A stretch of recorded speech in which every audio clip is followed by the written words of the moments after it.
Well, folks, the Trump administration is making it clear exactly where they stand on the war in Ukraine, and their actions has to be making Vladimir Putin pretty happy these days. You know, a lot of people will say to me, Brando, you're being hyperbolic now. Trump ain't for Russia. He ain't got no ties to them. He ain't no Russian asset. You shouldn't even entertain that thought. And to them, I would say this. Okay, let's say you're right, and let's say that he's in no way tied to them. He's not an asset in any way.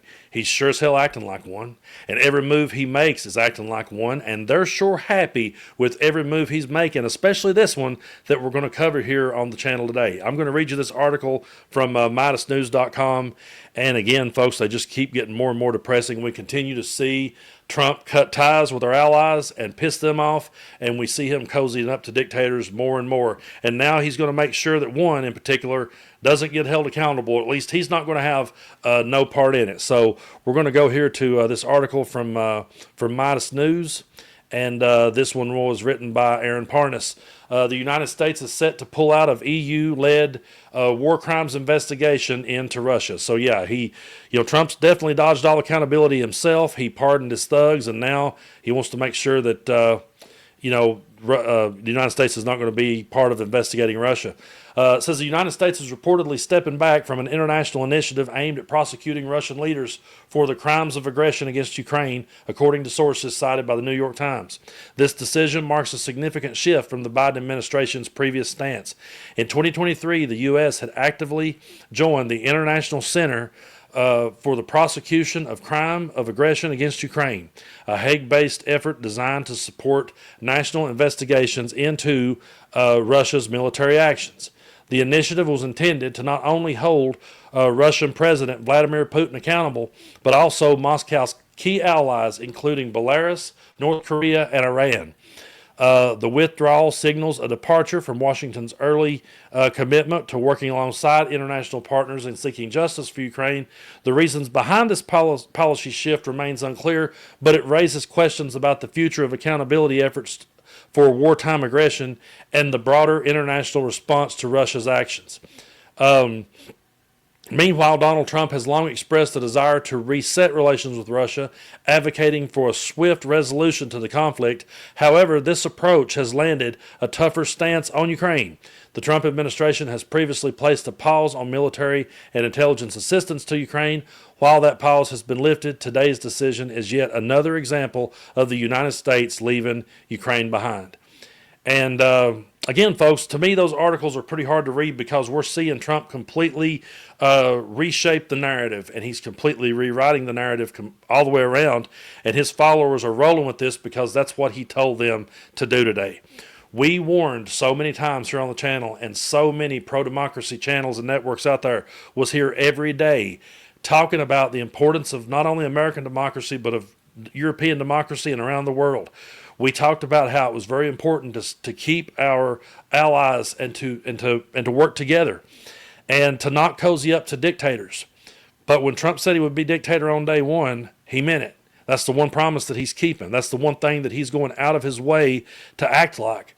And to the people that says we're being hyperbolic, you got to realize that Ukraine they were invaded. They were a sovereign nation that was invaded. Okay, and to sit there and say, you don't have the cards, I can't imagine what it would be like if you literally looked over and saw a neighbor under attack and then said to him, well, you're going to have to negotiate with this guy. I know he's breaking in your house and stealing everything that you got, but you're just going to have to meet in the middle. You're going to have to give him something. He's clearly came here to get something. That's how insane this whole thing seems to be, and this is just how dangerous of a political figure that Donald Trump truly is, because all he has to do is tell his followers who to be mad at on that day, and they'll roll with it. Because they didn't understand what this country was built on. They didn't understand the importance of our democracy. They didn't understand the importance of European democracy and keeping our allies and our alliances strong. They didn't realize any of that. They completely slept through history class on that one. And they didn't care. Because I've said it so many times, Trump just empowered them to be dumbasses. He empowered them to be idiots. And so whatever he tells them to be mad at that day is what they're going to be mad at. And we're sitting back watching parts of our country that go away that we're never going to see come back again. I really have a hard time believing that we'll ever be able to get it back and make it make sense to any of us again. And there's going to be generations of children that's going to grow up under this type of thing. You got to stop and think about your own childhood. I'll think about mine for a minute. Okay, the first 12 years of my life. Okay, the first 12 years of my life, I was born in 1980. I know I look older, but I was born in 1980, the year Reagan got elected. And the first 12 years of my life was Reagan and Bush. I grew up in that time period hearing an American president say, "Tear down that wall." I grew up in a time hearing a Republican president talk about the Statue of Liberty, and now France is saying we should give it back, and I can't blame him for saying that. But those first 12 years of my life growing up in that world, I thought that was the norm, just like anybody would.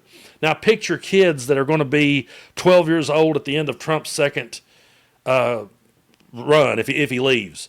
Think about this idea that they grew up thinking all this is normal, and they've had parents telling them that all this is normal.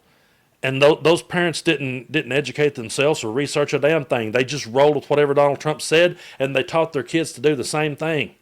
Now imagine the kids that have grown up in this era. That's why I say so many times here on the channel, I was wrong for ever saying the kids are going to save us. No, there's going to be a lot of people, raise a bunch of people up to be assholes, just like all down through history. I used to look at those pictures years ago, all the images from Selma and Birmingham, and I would see the people being sprayed with the water hoses, and I would see the people having the ketchup and mustard squirted on their heads at the lunch counter. And I used to say to myself, where did all those racist assholes go? Well, they grew into Trump supporters and raised a bunch of them. And now they're more empowered than ever to just step out and be bold about it all. And more people now are more bold than they've ever been. That they're free now. Then they feel this win for Trump, they feel completely validated now. They feel like every conspiracy theory they'd ever bought into and every bullshit narrative they ever bought, they believe it to be true. They believe every law they ever broke now, they were in the right, that they were patriots for doing it.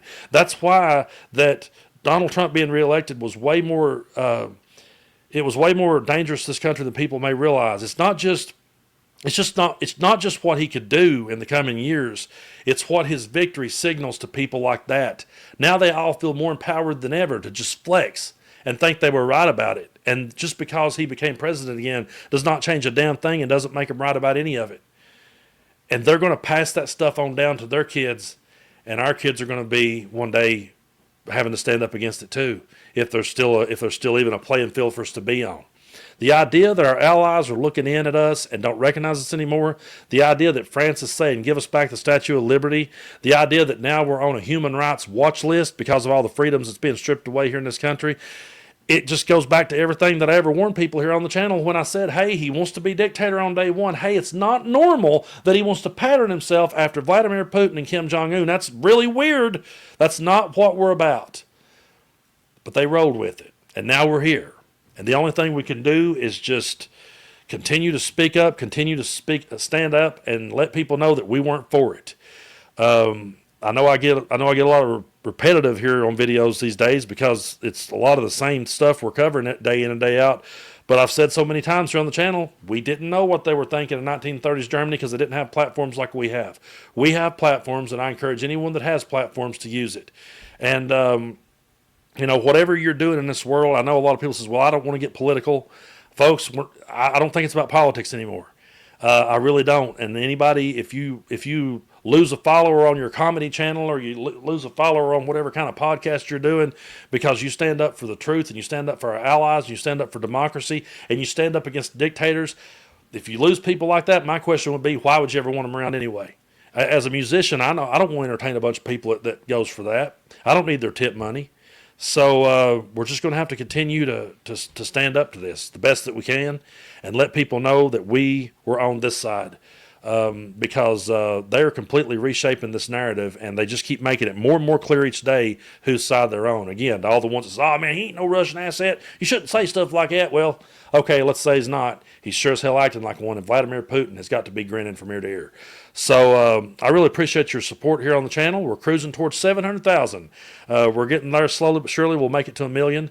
I'm not going to put any time limit on it. I believe we can get there, though, in a couple of months at the rate we're going.